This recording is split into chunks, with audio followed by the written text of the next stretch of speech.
Bem-vindos, mais uma vez, aqui a este canal improvisado e caseiro das conversas que não acabam nunca entre os meus antepassados brancos e os meus antepassados pretos. E lá vou eu contar mais uma história, desta vez sempre apoiada em textos, e desta vez, como não podia deixar de ser, lembrando Amílcar Cabral e lembrando o infante Dom Henrique. Então venham comigo para dentro de uma história. Todos sabem que os meus escritos e as minhas histórias têm por objetivo fazer desintegrar uma narrativa que dura há 5 séculos e junto-me a todos aqueles que têm por objetivo na vida contar o outro lado desta mesma moeda. E propus-me fazer esta catarse falando em nome dos mortos e também hoje como forma de homenagear um homem da cultura, Amílcar Cabral, que foi assassinado por dele terem medo. Eu a este texto, com esta história, chamei-lhe Cozido à Portuguesa. Tem como subtítulo a cultura como desenvolvimento humano, enquanto eu espero uma estátua de Amílcar Cabral ao lado dos brasões na Praça do Império, ou assim. Em qualquer lado me dá jeito ter esse monumento. Começo por lembrar Walter Benjamin, um filósofo judeu, alemão, que é muito inspirado em Brecht, e que escreveu a seguinte frase: todo monumento da civilização é ao mesmo tempo um monumento de barbárie. E já vamos entender porquê. Porque é que tem dois lados a mesma moeda. Portanto, uma moeda com duas faces. E eu vou começar esta história com um pequeno conto. Imaginem-se em Sagres.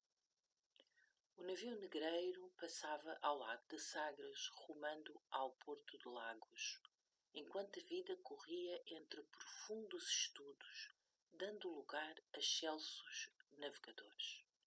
No ar, o vapor do cozido enchia de cheiros diversos a casa nobre do infante, que se detinha a mirar maravilhado o astrolábio e as cartas, dispostas em cima da mesa do seu salão com vista para o mar. O navio que a portaria trazia mais uns escravos da costa ocidental africana, com destino às minas de ouro do Brasil, um dos grandes achamentos portugueses, que haveria de arrecadar grandes fortunas a certas bolsas portuguesas do reino. Em pouco tempo, morreriam 158 destes homens e mulheres escravizados por portugueses. Foram atirados numa vala comum, como se tratassem de lixo, em Gafaria, no Algarve, perto de Lagos. A vida decorria pacífica junto ao mar Atlântico, que dava mundos aos mundos como fronteira, e destes mundos tirava ouro, diamantes, açúcar e vidas humanas. O infante, na sua varanda protegida dos ventos, imaginava o seu sonho, adentrar-se por um daqueles infinitos rios na costa das terras de Bossassum, na Guiné, e por ali chegar ao outro lado do mundo, cortando a direito até chegar à Terra Santa de Jerusalém. Ficou no seu sonho banhado pelo sol de Lagos. Afinal, em lugar de Terra Santa, com guerras de cristianização para os seus cruzados, tinham encontrado terra com muitas potencialidades de exploração. Tanta coisa tinha para pensar sobre o que fazer naquelas terras e com aquelas gentes estranhas que agora lhe pertenciam. Ia pôr mãos à obra, não fosse ele o cruzado de uma grande obra, a de Cristo. Primeiro tomaria um banho de sal grosso para se purificar e, quem sabe, afagar-se no silício. Quase 6 séculos passados, nós, descendentes deste grande cruzado, mostrado de chapéu ao vento inclemente de Sagres, habituámo-nos a esta ideia romântica, politicamente correta, de uma vida pacífica para os portugueses e para as terras dos achados, no tempo ainda das chamadas descobertas, achamentos ou aquilo que lhe quisermos chamar, um nome que veio a par com a colonização, a escravatura, nas roças, nas feitorias, e trouxe um novo estilo de vida durante 5 séculos, antes que Amílcar Cabral pegasse nas armas para pôr um ponto final aos sonhos úmidos do infante e dos reis gananciosos. Portugal, um país miserento e pequeno, saía nas naus da Companhia das Índias Orientais, que se tornaram no charter low cost de saída de imigrantes violentos, mal vestidos, sem casas, os Zés de ninguém do país. O país que nunca conseguiu sair da torta cepa, nem mesmo depois de possuir à força, numa relação profundamente tóxica, vários brasões imperiais. Para uns, houve vida tranquila e faustosa, e com ela vinham também enormes feitos para o desenvolvimento humano e para a cultura. As aprendizagens da navegação, novos mundos ao mundo, a expansão da língua portuguesa, o renascimento de um pequeno povo com 400 anos de histórias violentas. Mas esta é só uma parte da história, é só uma face da mesma moeda. Do outro lado, é um crime de mutilação cultural, de exploração, de expropriação, de roubo, de segregação, de matança e de violação, que tem a outra moeda, a mesma moeda na outra face. Por baixo do véu transparente, da aparente tranquilidade da história, escondemos demónios que inevitavelmente ressurgem. Não se destruam o astrolábio, o padrão, o brasão ou sequer as algemas. Construam-se antes padrões ao conhecimento. Desconstruam-se os instrumentos do sebastianismo e o silício que servem apenas para aumentar a saudade e a automutilação. E nenhum é necessário. Mas conhecer ambos é essencial. Fazem parte de um legado cultural inegável e impossível de branquear, sob pena de ser destruído com violência. Porque foi construído pela violência. Ou alguém sabe de um lugar onde a escravatura e o colonialismo tenha acabado de forma aprazível a tomar o chá das 4 ou das 5? Que eu me lembre, só a Chica da Silva conseguiu um bom acordo. De resto, houve morte para que a libertação chegasse. O homem branco não abria mão do seu privilégio, nem da sua fonte de rendimento. Todas as histórias giram à volta de exploração e de rendimento. Num planeta que sofre da doença crónica, da fome e da violência, a cultura é mesmo a única arma de construção. Por ter na sua matriz o respeito pelo outro e pelo conhecimento. Ao fazê-lo, elevamos a alma da humanidade. Desconstruímos preconceitos e intolerâncias com vista ao desenvolvimento humano em liberdade. Façamos as perguntas. Quem beneficiou e quem ainda hoje beneficia com a história da mentira? Temos quase 1000 anos coletivos de experiência em empurrar com a barriga, em negar, em driblar, em fazer de conta, em esconder, voltar a negar. E usar a peneira para tapar o sol e arranjar sempre bodes de expiação. As manobras de diversão centram-se no botão da mesma conversa. Oh, querem desprezar os nossos grandes feitos, dizem os que não gostam da conversa dos que querem contar a outra versão da história. Ninguém os despreza. É um outro lado da mesma moeda. O problema agregado aos grandes feitos é que escondem um brutal sistema político de estrutura elitista com meia dúzia de poucos beneficiários e privilegiados que tapavam a barbárie. Ainda hoje é assim. É claro que os beneficiários não querem destapar esse seu lado. Eu pergunto, a quem serve dizer que há um movimento do politicamente correto, que agora tudo é racismo, tudo é violação, tudo é cancelamento de cultura, quando no passado os beneficiários primaram por usar estes mesmos princípios de cancelar tudo? Ora, em 1933, ontem, quando Hitler foi eleito democraticamente, há uma peça de teatro de Hans Jost que tinha uma frase atribuída a Göring. Quando eu ouço alguém falar em cultura, saco o meu revólver. Nos anos 60, surge a versão da cultura que melhor define a paz, por Louis Powell. Quando me falam em revólver, eu saco da minha cultura.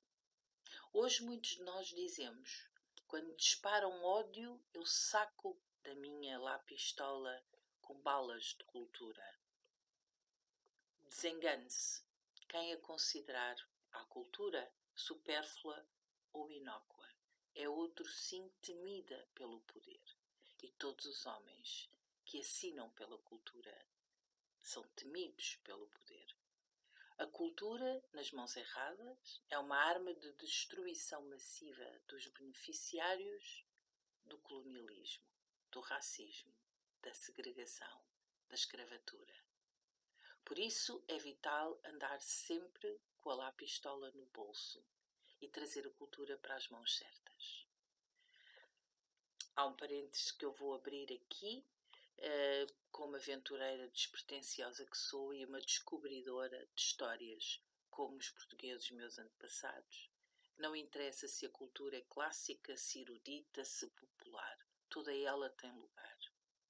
E se o sistema educativo não consegue fazer-lhe a ressuscitação manual coletiva, então temos que usar um desfibrilhador através da educação individual. E é por isso que eu faço estes vídeos, que só chegam a 3 pessoas. Não faz mal. Falar de história e das histórias nela contidas serve também para impulsionar o desenvolvimento humano. Dividir este honesto princípio entre esquerda e direita e saudosistas do Império ou os autoflageladores e quejandos são conceitos criados para nos distrair do pecado original. É desonesto e quem o faz, sábio. O racismo está associado à escravatura e aos descobrimentos e deve ser exposto. Deve ser dissecado, falado, colocado ao serviço da educação e da cultura, tal como ocorreu do início à abolição, até ao final do Império, com as sequelas que hoje discutimos, porque são obras da mão humana. Perguntemos a quem serviu, quem ganhou, quem foi usado, quem traiu, quem foi traído. Ficaremos todos mais ricos culturalmente por este conhecimento. Parece-me incrível que historiadores intelectuais da nossa praça corram a assinar petições em defesa de brasões do Império. E eles agora lá estão, no chão de calçada portuguesa. Mas também que todos fiquemos a saber que as fortunas por detrás daqueles brasões vieram de mão de obra escravizada, que nunca foi ressarcida.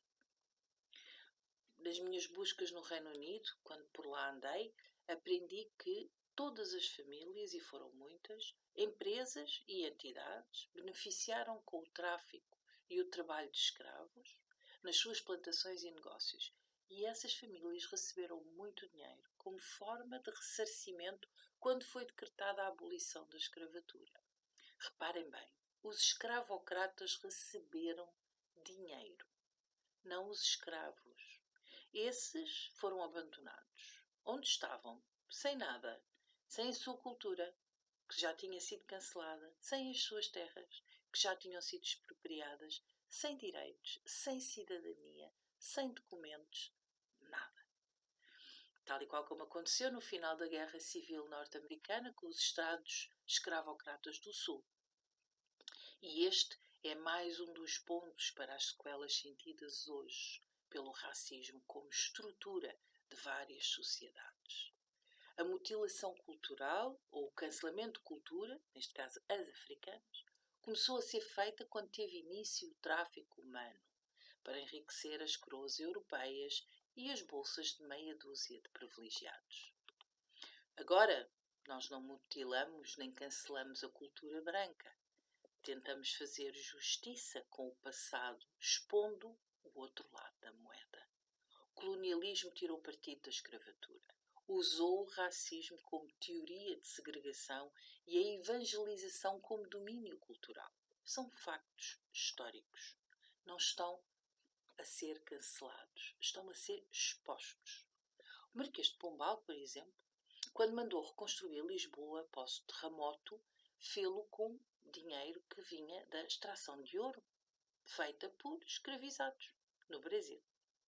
Porque Portugal não tinha dinheiro, não tinha ouro, não tem nada. Ora bem, o valente Marquês tem ainda uma história particular no que diz respeito à institucionalização da pureza do sangue.